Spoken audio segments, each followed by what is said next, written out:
तो hello friends, स्वागत है आप सभी को हमारे इस एजुकेशन में गुप्ता जी में। तो आप सभी के लिए 30 मोस्ट इम्पोर्टेंट क्वेश्चन लेकर आ चुके हैं दोस्तों, जो कि बायोलॉजी का है क्लास 10th वालों के लिए। तो क्या करना है, इसको आपको सही से नोट कर लेना है। सारे बोर्ड एग्जाम में पूछे जाने वाला प्रश्न दोस्तों 100% बोर्ड परीक्षा में इसी में से आने वाला है। तो क्या करना है, इसको आपको सही से नोट कर लेना है। अगर उससे पहले मेरे चैनल पर पहली बार आए हैं तो मेरे चैनल पर सब्सक्राइब और साथ में बेल आइकन दबा दीजिएगा, ताकि हमारा कोई भी नया वीडियो अपलोड हो दोस्तों तुरंत आप तक पहुंच जाए। तो चलिए बिना समय गए क्वेश्चन को चलते हैं। तो आपको पहला नंबर में दिया है, पुष्पी पादपों में लैंगिक जनन कैसा होता है, मतलब किसके द्वारा होता है। पुष्पों पादपों में लैंगिक जनन किसके द्वारा होता है।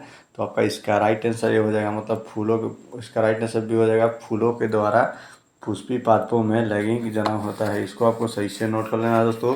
तो चलिए अगले क्वेश्चन को चल देता हूँ। आपको दूसरे नंबर में दिया है, मानव मदा के जनन तंत्र का भाग नहीं है। इनमें से कौन मानव मादा के जनन तंत्र का भाग नहीं है। तो आपका इसका राइट आंसर दो के सी नंबर का शक वाहिका हो जाएगा। इसको आपको सही से नोट कर लेना है। दो का राइट आंसर सी हो जाएगा। तो चलिए अगले क्वेश्चन को चलते था। आपको 3 नंबर जो है, नर युग्म एवं मदा युग्म के संकलन को क्या कहते हैं। तो आपका इसका राइट आंसर 3 के डी नंबर, इनमें से कोई नहीं होगा, मतलब किण्वन विज्ञापन मधुमेह इनमें से कुछ नहीं होगा। तो आपका इसका राइट आंसर 3 के डी नंबर हो जाएगा। तो चलिए अगले क्वेश्चन को चल देता हूँ। आपको 4 नंबर दिया, निम्नलिखित में से कौन एक लैंगिक पादप का उदाहरण है। दोस्तों निम्नलिखित में से कौन सा एक लैंगिक पादप का उदाहरण है। तो आपका इसका राइट आंसर 4 के सी नंबर का पपीता हो जाएगा। एक लिंगी पादप का उदाहरण है पपीता हो जाएगा। इसको आपको सही से नोट कर लेना है। 4 का राइट आंसर सी हो जाएगा। तो चलिए अगले क्वेश्चन को चलते हैं। आपको 5 नंबर जो है, मुकुलन द्वारा प्रजनन किसमें होता है। दोस्तों मुकुलन द्वारा प्रजनन किसमें होता है। तो आपका इसका राइट आंसर 5 के बी होगा, यष्ट में होता है। मुकुलन द्वारा प्रजनन किसमें होता है, तो यष्ट में होता है। इसको आपको सही से नोट कर लेना है। तो चलिए अगले क्वेश्चन को चलते हैं। आपको 6 नंबर में दिया, फूलों में नर प्रजनन अंग होता है, मतलब कहाँ होता है। फूलों में नर प्रजनन अंग कहाँ होता है। तो आपका इसका राइट आंसर 6 के पुंकेसर हो जाएगा। इसको आपको सही से नोट कर लेना है, क्योंकि पुंकेसर में ही नर प्रजनन का अंग होता है। इसको आपको सही से नोट कर लेना है।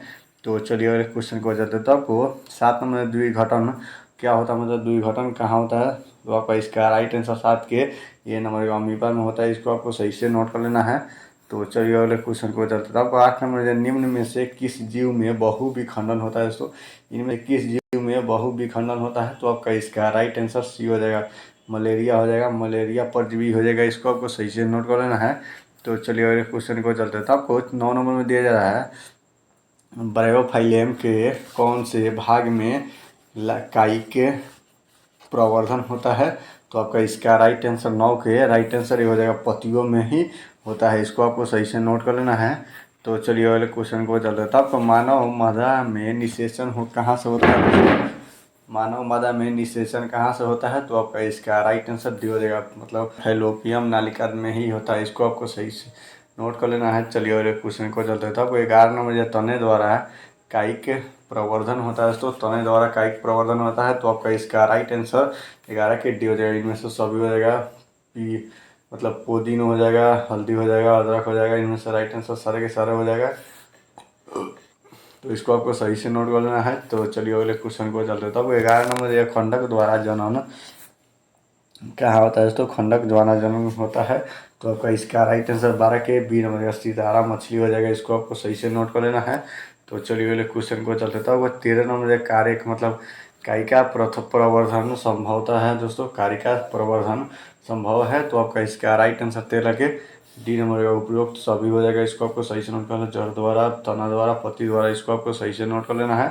तो चलिए अगले क्वेश्चन को चलते था। वो 14 नंबर तने 14 नंबर तने पर अपस्थानिक कलिका पाई जाती है। तो आपका इसका राइट आंसर 14 के बी नंबर हो जाएगा, आलू में हो जाएगा।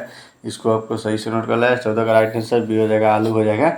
तो चलिए अगले क्वेश्चन को चलते थे। आपको 15 नंबर जो मुकुलन द्वारा अलैंगिक जनन कहाँ होता है। तो मुकुलन द्वारा अलैंगिक जनन कहाँ होता है। तो आपका इसका राइट आंसर 15 के नंबर हाइड्रोड में हो जाएगा, हाइड्रा में हो जाएगा। इसको आपको सही से नोट कर लेना है।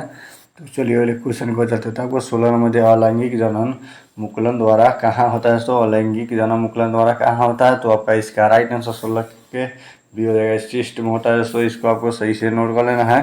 तो चलिए अगले क्वेश्चन को चलते था। आपको 13 नंबर निम्न में से कौन मानव में मदा जनन तंत्र का भाग नहीं है दोस्तों, इनमें से कौन मानव मदा के जनन तंत्र का भाग नहीं है? तो आपका इसका राइट आंसर सी हो जाएगा, शुक्रवाहिनी हो जाएगा। इसको आपको सही से नोट करना है, शुक्रवाहिका हो जाएगा। तो चलिए अगले क्वेश्चन को चलते हैं। तो आपको 18 नंबर जो है पराग कोष में होता है। तो पराग कोष में क्या होता है? तो आपका इसका राइट आंसर 18 के डी नंबर का पराग मतलब पराग कण हो जाएगा। पराग कोष में क्या होता है? तो पराग कण हो जाएगा। इसको आपको सही से नोट कर लेना है। तो चलिए अगले क्वेश्चन को चलते था। आपको 19 नंबर में दिया रहा है, गतिशील जनन कोशिकाओं को नर युग्म तथा जिस जनन कोशिकाएं में भोजन का भंडार संचित है उसे क्या कहते हैं? तो आपका इसका राइट आंसर 19 का राइट आंसर डी हो जाएगा, मदा युग्म हो जाएगा, युग्मक हो जाएगा। इसको आपको सही से नोट कर लेना है। तो चलिए अगले क्वेश्चन को चलते था। 20 नंबर दिया, एड्स रोग का प्रमुख कारण क्या है? एड्स रोग का प्रमुख कारण क्या है? तो आपका इसका राइट आंसर 20 का राइट आंसर ये हो जाएगा, सुरक्षित यौन स्पर्म हो जाएगा, सुरक्षित यौन स्पर्म हो जाएगा। इसको आपको सही से नोट कर लेना है। तो चलिए अगले क्वेश्चन को चलते हैं। अब 31 नंबर दिया, मतलब पंखुड़ियों का रंग अधिकतर कैसा होता है? सो पंखुड़ियों का रंग अधिकतर कैसा होता है? तो आपका इसका राइट आंसर बी हो जाएगा, मतलब हरा होता है। इसको आपको सही से नोट कर लेना है। पंखुड़ियों का रंग कैसा होता है? तो हरा होता है। मतलब जैसे कि फूल मतलब निकलता है, पंखुड़ियों पत्ते का मतलब किसी भी पौधे का रंग कैसा होता है? तो हरा होता है। इसका राइट आंसर 21 के बी हो जाएगा। इसको आपको सही से नोट कर लेना है। तो चलिए अगले क्वेश्चन को चलते था। आपको 22 नंबर दिया, फूल का कौन सा भाग फल में बदलता है? तो फूल का कौन सा भाग फल में बदलता है? तो आपका इसका राइट आंसर सी हो जाएगा, अंडाशय हो जाएगा। इसको आपको सही से नोट कर लेना है। अंडाशय जो है वो फल में बदलता है। इसको आपको सही से नोट कर लेना है। तो चलिए अगले क्वेश्चन को चलते था। 23 नंबर में दिया जा रहा है, पराग नलिका का बीजांड की ओर वृद्धि करना किस प्रकार के अनुवर्तन से संबंधित है? तो आपका इसका राइट आंसर 13 के 23 का राइट आंसर डी हो जाएगा, मतलब रसायन अनुवर्तन हो जाएगा। इसको आपको सही से नोट कर लेना है, रसायन अनुवर्तन हो जाएगा। 23 के राइट आंसर डी हो जाएगा। तो इसको आपको सही से नोट कर लेना है। चलिए अगले क्वेश्चन को जल्द देता हूँ। आपको 24 नंबर में, भ्रूण को माँ के रुधिर से ही पोषण मिलता है। मतलब इसके लिए एक विशेषण संरचना होती है जिसे क्या कहते हैं? तो आपका इसका राइट आंसर 24 के सी नंबर का। तो इसको आपको सही से नोट करना है। 24 का राइट आंसर सी हो जाएगा, प्लेसेंटा। इसको आपको सही से नोट कर लेना है। तो चलिए अगले क्वेश्चन को चलते था।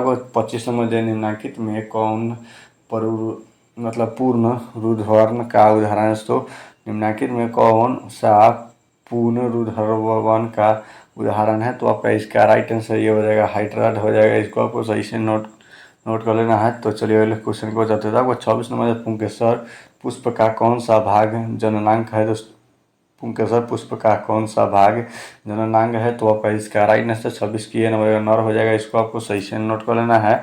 तो चलिए अगले क्वेश्चन को चलते थे। आपको 27 नंबर पुरुषों में वैभव नार्भक के लक्षण क्या है? तो आपका इसका राइट आंसर डी हो जाएगा दोस्तों। इसको आपको सही से नोट कर लेना है। दाढ़ी एवं मूछ का उगना, कंठ का फूटना, मतलब मांसपेशियां पर उभर अपना। इसको आपको सही आंसर डी हो जाएगा, मतलब ये तीनों के तीनों हो जाएगा। इसको आपको सही से नोट कर लेना है।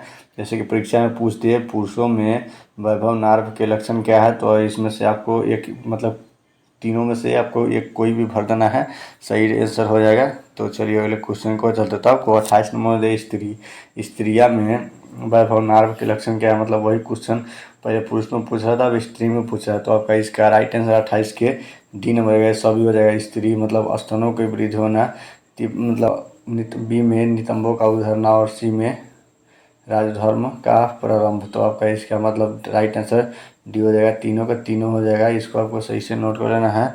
तो चलिए अगले क्वेश्चन को चल देता हूँ। 29 नंबर दिया, मनुष्य में जननांक निम्नलिखित में से कौन है? तो मनुष्य में जननांक निम्नलिखित में से कौन है? तो आपका इसका राइट आंसर डी नंबर का सभी हो जाएगा। वृषण, शुक्र मतलब शुक्रवाहिका, मूत्र मार्ग। तो आपका इसका राइट आंसर मतलब सभी के सभी तीनों का तीनों हो जाएगा। इसको आपको सही से नोट कर लेना है। चलिए अगले क्वेश्चन को चलता है। 30 नंबर दिया, शुक्राणुओं का मोचन कहाँ से होता है? शुक्राणुओं का मोचन कहाँ से होता है? तो आपका इसका राइट आंसर डी हो जाएगा, शुक्रवाहिका से होता है। इसको आपको सही से नोट करना है। उम्मीद करता हूँ कि वीडियो आप लोगों के लिए अच्छा लगा हो, और अच्छा लगा हो तो वीडियो को दीजिए लाइक और चैनल को सब्सक्राइब। तो जय हिंद, जय भारत।